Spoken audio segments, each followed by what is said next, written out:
বিহু আহিছে ৰঙালী ৰমকে জমকে ঢোল পেঁপা বাজিছে চহৰ নগৰে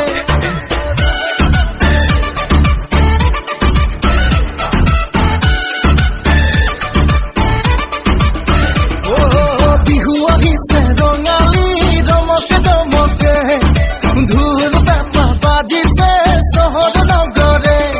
আৰু পুৰণি বিহু হোৱাহঁতৰ তলত আজিকালিৰ বিহু টিভি চেনেলত